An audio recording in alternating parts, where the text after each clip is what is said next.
नमस्कार दोस्तों, तर्कवाद शो के एक और एपिसोड में आपका स्वागत है। और आज इस एपिसोड में हम बात करने वाले हैं कि दिन भर में सबसे बड़ी तमाम खबरें क्या हुई। पहली खबर की तरफ बढ़ते हैं तो हमें पता चलता है कि आसिम मुनीर ने खुद को ही फील्ड मार्शल घोषित कर दिया है। आप देख रहे हैं किस तरीके से फील्ड मार्शल, जो इंडिया और पाकिस्तान दोनों के अंदर आर्मी के अंदर ये पोस्ट होती है और सबसे बड़ी पोस्ट होती है, वहाँ पर आसिम मुनीर ने खुद को ही फील्ड मार्शल घोषित कर दिया है। हिंदुस्तान में 2 फील्ड मार्शल रह चुके हैं, पहले सैम मानेकशॉ, दूसरे KM करियप्पा। सैम मानेकशॉ ने क्या क्या कॉन्ट्रीब्यूट किया है वो हमने सैम बहादुर एक मूवी आई थी कि विक्की कौशल की, उसके अंदर देखा है और उसके अंदर भी थोड़ा बहुत ही बताया गया है। सैम मानेकशॉ ने जो इंडियन आर्मी के लिए किया है वो शायद ही कोई और आर्मी पर्सन कर सकता है। उसी के साथ साथ अगर हम आगे बढ़ते हैं तो KM करियप्पा की बात अगर हम करें, जिनको दूसरा फील्ड मार्शल बनाया गया था हिंदुस्तान के अंदर, वो भी बहुत अच्छे तरीके से 1947 के अंदर जो उन्होंने कश्मीर के अंदर टैक्टिकल पॉइंट्स को हैंडल आउट करने की कोशिश करी थी, वो बहुत ज़्यादा सराहनीय है। लेकिन पाकिस्तान के अंदर फील्ड मार्शल क्यों बनाया जा रहा है? क्योंकि अगर इंडिया पाकिस्तान का स्कोर देखें तो इंडिया 6 पर है, पाकिस्तान 0।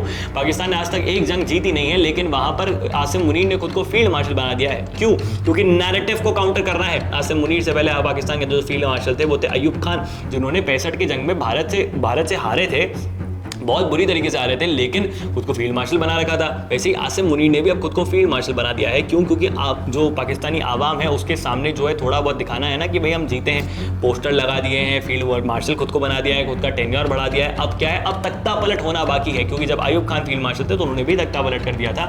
और अब देखना यही है कि किस तरीके से आसिम मुनीर शहबाज शरीफ को देश से बाहर भेजते हैं, फिर बोलते हैं कि चुपचाप बाहर चले जाओ, या फिर धक्के मार के बाहर निकालते हैं। क्योंकि तख्ता पलट तो होना अब लगभग तय हो चुका है। ये इस चीज़ का संकेत देता है कि आसिम मुनीर को फील्ड मार्शल शायद इसलिए बनाया गया होगा क्योंकि उन्होंने जिस तरीके से पाकिस्तान के अंदर इंडियन मिसाइल्स आ रही थी और एयर बेसेस को तबाह करा और आसिम मुनीर कुछ नहीं कर पाए, तो ये उपलब्धि है। आसिम मुनीर को फील्ड मार्शल बनाया।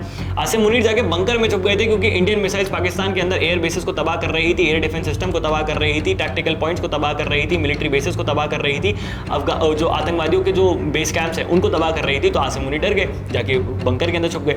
उपलब्धि है भाई, बहुत अच्छी बात है। आसिम मुनीर को शायद इसलिए फील्ड मार्शल बनाया गया होगा क्योंकि शायद उन्होंने जिस तरीके से चाइना के डिफेंस सिस्टम का इस्तेमाल पाकिस्तान के अंदर किया है। मैं ये नहीं कह रहा कि एकदम 100% ही चाइना का माल खराब होगा, 90% तो 100% चाइनीज इनको माल खराब ही बेचते हैं, क्योंकि ये पनपढ़ कौम है, इनको कुछ आता जाता तो है नहीं, तो इनको बस आ जाता है टिन का डिब्बा। इनको लगता है कि आ गई भाई, बहुत बढ़िया चीज़ आ गई, तो ये लोग इसको इस्तेमाल करना शुरू करते हैं। इस्तेमाल इन्होंने करा, पता चल गया भारत के खिलाफ इस्तेमाल करके क्या फ़ायदा होता है, कुछ फ़ायदा हुआ नहीं।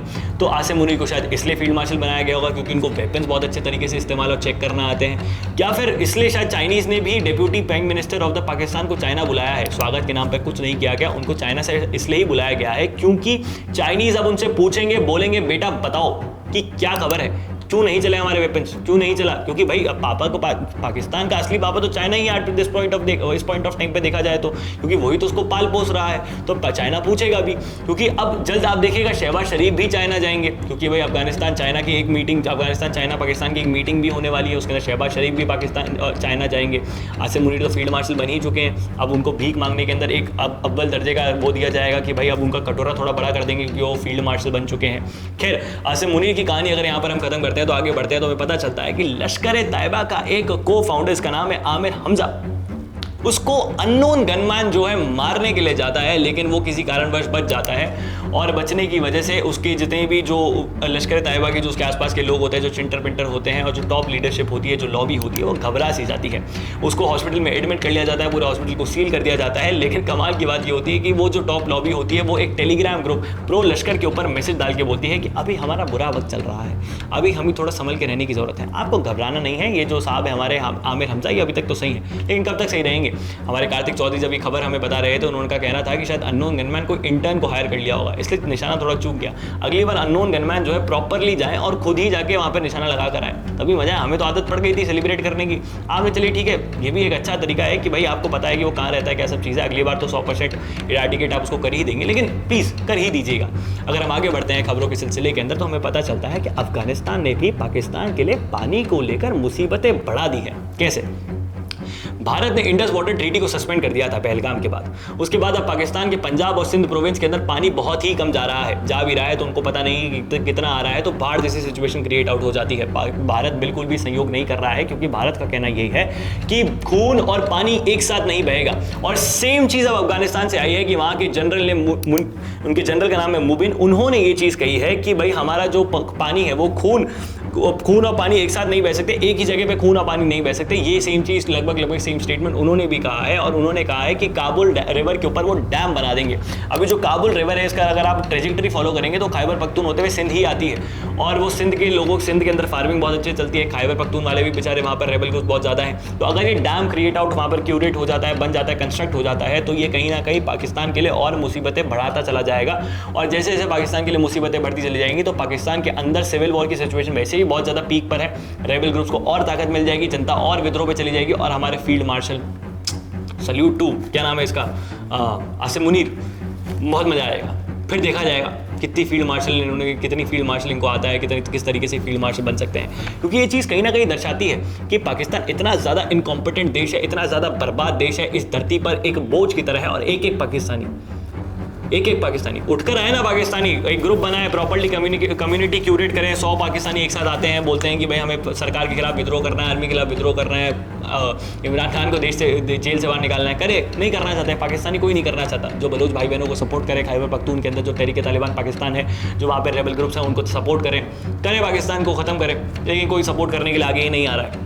लेकिन अगर खबरों के सिलसिले में आगे बढ़ते हैं तो हिंदुस्तान की इंटरनल सिक्योरिटी को भी मद्देनजर रखना चाहिए, और इसी को मद्देनजर रखते हुए यहाँ पर जो है 25 से ज़्यादा नक्सलियों को जो है इरेडिकेट कर दिया गया है हमारे CAPF की फोर्सेस द्वारा उस पूरे नक्सल रीजन के अंदर। और वहाँ पर बसफराज एक नक्सली था जो नक्सल लीडर था, जिसके ऊपर 1 करोड़ का इनाम था, उसको भी एलिमिनेट कर दिया गया है। तो अब आप सोचिए कि पहले तो एक्सटर्नल थ्रेट को भी हम काउंटर कर रहे हैं डिप्लोमेटिक वेव से भी, और क्या बोलते हैं बंदूक के तरीके से भी, और इंटरनल थ्रेट्स को भी हम काउंटर आउट रहे हैं डिप्लोमेटिक वे से भी, और बंदूक के डर से। डिप्लोमेटिक वे कैसे कि इलीगल इमिग्रेंट्स को आइडेंटिफाई करके बाहर भेजो, और बंदूक के डर से कैसे ये जो नक्सलवाद है, ये भी इंसर्जेंसी क्रिएट करने की कोशिश कर रहे हैं भारत देश के अंदर, इनको भी ढूंढ के मारा जा रहा है, बताया जा रहा है कि भाई तुम्हारा भी वही हश्र किया जाएगा जो आतंकवाद का किया जा रहा है।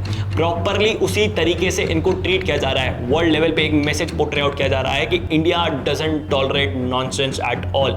ये प्रॉपरली सिचुएट कर दिया गया है, ये प्रॉपरली मैसेज को ड्राफ्ट करके एकदम हर जगह भेज दिया गया है कि India doesn't tolerate nonsense at all. लेकिन नॉनसेंस याद आया ज्योति मल्होत्रा जैसे केसेस ये भारत के अंदर आते जाते रहते हैं। क्या पर आज ज्योति मल्होत्रा ने ये जो केस है ये आया है कि स्पाई का केस है, जहां पर आपको पता होगा कि ज्योति मल्होत्रा को इसलिए गिरफ्तार कर दिया गया था इंडिया इंटेलिजेंस द्वारा कि उनके ऊपर ये शक है कि उन्होंने पाकिस्तान की मदद करी थी, और वो पाकिस्तान दूतावास के कुछ लोग हैं, वो पाकिस्तान उनका आना जाना भी रहता था, पाकिस्तान दूतावास के कुछ ऐसे लोग हैं जिनके साथ उनका उठना बैठना रहता था, करीबी संबंध थे, और उन्होंने कुछ ऐसी कॉन्फिडेंशियल चीज़ें हैं, मतलब कोई हाईली कॉन्फिडेंशियल चीजें नहीं होंगी। देखिए ज्योति मल्होत्रा को क्या ही पता होगा कि यहाँ पर ये मूवमेंट हो रहा है, ये ब्लैकआउट हो गया, ये हो गया, यही चीज उन्होंने एडमिट कर ली कि हाँ भाई मैंने पाकिस्तानी एजेंसीज की मदद करी थी। लेकिन ये जो चूरण है ना, लाहौरी चूरण कि हम पाकिस्तानियों की, हम हिंदुस्तान के साथ रहना चाहते हैं, बैठना चाहते हैं, ये ज्योति मल्होत्रा को दिलाया गया होगा, इसलिए ज्योति मल्होत्रा ये चीज मदद कर रही है कि हाँ भाई ठीक है हमने नॉर्मली भेज दी, हाँ भाई ब्लैकआउट हो गया, ये हो गया। कोई बहुत कॉन्फिडेंशियल चीज तो नहीं उन्होंने डिक्लेयर आउट या शेयर आउट कर दी होगी कि देखिए हमने ये शेयर कर दिया, वो शेयर कर दिया, ऐसा कर दिया, वैसा कर दिया। इनको भी जैसे में लिया गया होगा, इनके साथ भी धोखा किया गया होगा, और ये चीज़ हो गई। वही कड़ा रुख अपनाना चाहिए। अगर ये जानबूझ के गलती से कुछ भी हुआ है, तो बच्ची नहीं है ज्योति मल्होत्रा की भाई उनको पता नहीं चल रहा है वो किसकी मदद कर रही है। पाकिस्तान से टर्म्स रखने वाले एक व्यक्ति को स्कैन करना चाहिए, उनके ऊपर प्रॉपर कार्रवाई होनी चाहिए कि क्या वो कर रहे हैं वो सही है या नहीं है। इसके साथ साथ अगर हम आगे बढ़ते हैं तो अली खान महमूदाबाद को सुप्रीम कोर्ट ने बेल ग्रांट कर दी गई है। अली खान महमूदाबाद का अगर हमको केस बता दें तो वो अशोका यूनिवर्सिटी के अंदर एक प्रोफेसर है। उन्होंने पहलगाम अटैक के बाद जो है एक फेसबुक पोस्ट डाला था जिसके अंदर उन्होंने सोफिया कुरैशी, व्योमिका सिंह और जिस तरीके से जो थोड़ी बहुत चीज़ों के ऊपर बात करी थी, पाकिस्तान के ऊपर तंज कसा था, वहाँ पर रेणुका चौधरी एक हरियाणा की वुमेन कमीशन की जो हेड है, उन्होंने उसके ऊपर एफआईआर दर्ज कर दी। बाद में एक बीजेपी का नेता भी आता है, उनके ऊपर एफआईआर दर्ज कर देता है, उनके ऊपर सारी कार्रवाई होती है। फिर वो बेल की डिमांड करते हैं, पुलिस कस्टडी की डिमांड करती है। पुलिस को कस्टडी तो मिलती नहीं है, उनको बेल नहीं मिलती, उनको जुडिशियल कस्टडी मिल जाती है, लेकिन आज उनको सुप्रीम कोर्ट बेल ग्रांट कर देता है। ये प्रॉपरली एक पूरा अली खान महमूदाबाद का केस होता है, जिसको लेफ्ट वाले बहुत ऊंचे ढंग से उठाते हैं, कहते हैं कि फ्रीडम ऑफ स्पीच और एक्सप्रेशन पर बहुत बड़ा धक्का है। आज आप लेफ्ट के जितने भी चैनल्स हैं, वीडियोस, उनको भी देख लीजिएगा, वो बहुत ज़्यादा खुश हो रहे होंगे। जैसे आज तो उनके घर में दिवाली है कि अली खान महमूदाबाद को छोड़ दिया गया है, मोदी की हार हो गई, ये हो गया, वो हो गया, जबकि ये कोई बहुत बड़ी चीज़ नहीं है। अली खान महमूदाबाद के ऊपर एक SIT बैठाई गई है, पूरी बात ये लोग बताएंगे नहीं, और जब वो SIT की रिपोर्ट आएगी तब हम प्रॉपरली इसके ऊपर वीडियो बनाएंगे कि किस तरीके से अली खान महमूदाबाद के ऊपर कैसे सारी चीज़ें निकल रही थी। लेकिन अगर अब आज की आखिरी खबर की तरफ बढ़ते हैं तो वो कर्नाटका से आ रही है। कर्नाटका से आ रही है इस खबर के अंदर ये पता चलता है कि एसबीआई की एक मैनेजर ने मना कर दिया कि मैं जो है कन्नड़ के अंदर नहीं बोलूँगी, मैं हिंदी में बोलूँगी और सिर्फ हिंदी में बोलूँगी, ना मैं इंग्लिश में बोलूँगी ना कन्नड़ में बोलूँगी। देखिए ये जो एरोगेंस है नहीं, अच्छा नहीं रहता। ये वही एरोगेंस है जो कन्नड़ वाले लोग कहते हैं कि हम सिर्फ कन्नड़ बोलेंगे और कोई भाषा नहीं बोलेंगे। बैंक एक ऐसी जगह है जहाँ पर आदमी आ रहा है अपनी प्रॉब्लम का निवारण जाने के लिए। अगर आप, और भाषा सिर्फ एक तरीका है कम्युनिकेट करने के लिए और कुछ नहीं, इसके अलावा भाषा और कुछ है ही नहीं। तो जिस तरीके से ये चीज़ पोर्ट्रे आउट करी गई ये बहुत गलत था और बैंक मैनेजर को ये चीज़ समझनी चाहिए थी कि अगर आप कन्नड़ में बोलते तो शायद आपकी सर्विस और ज़्यादा बेहतर हो सकती थी और व्यक्ति की प्रॉब्लम बहुत अच्छे तरीके से रिजॉल्व आउट हो सकती थी। और यही सारी चीज़ें हैं। लैंग्वेज के इशू को बहुत बड़ा नहीं बनाना है, ये इसको वापस से हवा नहीं देनी है। अब ये शांत हो गया था, वापस से उसको ऊपर नहीं लेके जाना है। कर्नाटका के सीएम ने भी अपनी राजनीति खेल ली, बीजेपी ने भी अपनी राजनीति खेल ली, उसको खत्म करो।